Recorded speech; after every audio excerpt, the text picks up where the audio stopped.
is up, guys? It is Caitlin, and this week I am doing another interior design video for you guys because I like filming these. I like talking about my major, so I thought I would film this so you guys can get a sense of like what I do in class and the projects that I do and stuff like that. Let's get right into it. I'm going to be talking about exactly what interior designers do from what I've learned. And also, I'm going to be showing you guys some of the projects that I've been working on in class, just so you can see like what we do and whatever. So I have a list right here of everything that interior designers do. There's honestly probably things that I am missing in this list, but generally this is what an interior designer does.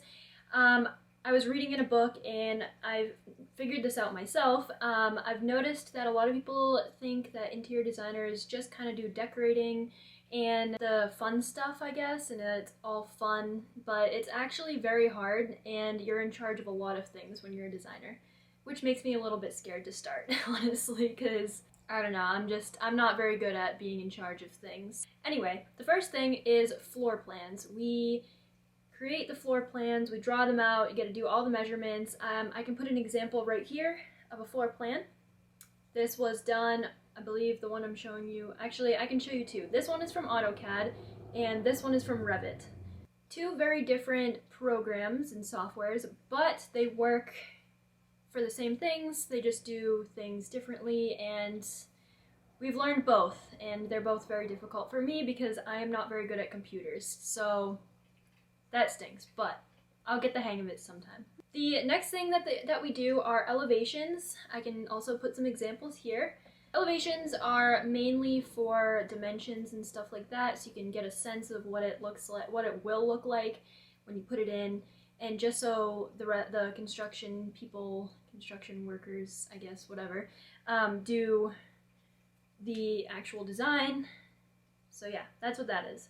We do design presentations for our clients. This means that we put together a board digitally, usually. We started off doing paper, but they don't really do that anymore.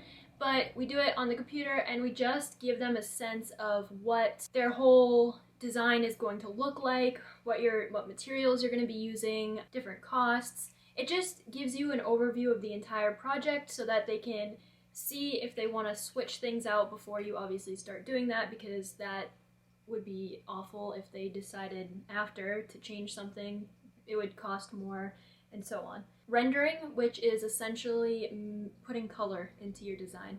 I can show you some renders here. I did this on a program. It's actually a free program. I think these were my most realistic looking ones, so I'll put a couple examples on the screen. I really like rendering because it shows you what it's going to look like when you design it. Lighting, this is a big one. This was very hard for me. I had a whole class on lighting.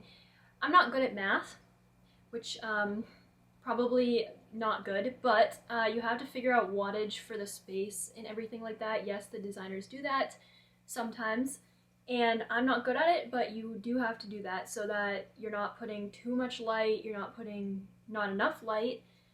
You have to plan out lighting very, very well. You have to know building codes. I've talked about this before. I have a whole book on it. I had a whole class on it. You have to know building codes because if your building is not to code, it will not pass and you will not be able to build it. So you have to know building codes, like fire safety, all kinds of things like that. So those are very important to know because especially commercial, building codes don't really apply to residential. Some might, honestly, but I'm not sure. But usually if you're designing commercial, you need to know your building codes. Essentially you need to fit the needs of your client. You can't really design what you want. You can obviously take your own creativity, but you have to know what they want and you have to put what they want into the design. All right, construction, oh my gosh, I cannot say this, what is wrong with me? Okay, construction document plans. I don't know why that was so hard for me to say, but anyway, I can put some examples all like up here as I'm talking about them. We had a whole class on this last semester. This class really killed me, I can say that. This is construction document plans. It's putting everything on a sheet, essentially, and it's a whole plan, basically. But yeah, the examples are here. This took me a really long time. We did it on Revit, and the final project killed me. like actually killed me. I think I stayed up for 3 days straight. Like, it was bad. But that was my fault because I wasn't doing it when we were supposed to along the way. And space planning, this is just planning out your space, knowing what you're gonna do in the space, and just planning it out, basically.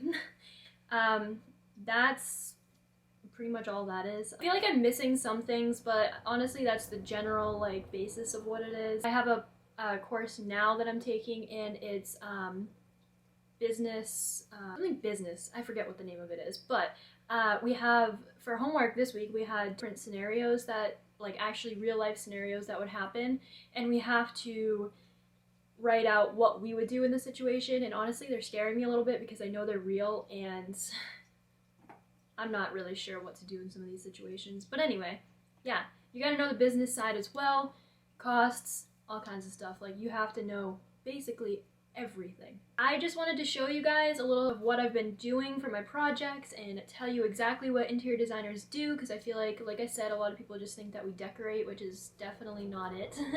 We do decorating, obviously, but that's definitely not it. Yeah, if you guys want me to like make any other like specific videos for interior design, let me know down below in the comments, because I'll be happy to do that, because I am on my last semester of school, guys. Last semester I have 6 classes. It is insane, but the semester's only started, so go downhill from here, honestly. So if you don't get a video from me one week, that is why, because I probably am loaded with work, and yeah. But I hope you guys enjoyed this video. I hope I answered some questions that you had. If you have any other questions, leave me them below, or you can ask me on my Instagram. My Instagrams are always down in the description if you want to find them. Follow me. And I hope you guys have a great rest of your week and a great weekend, and I will see you guys next week. Bye!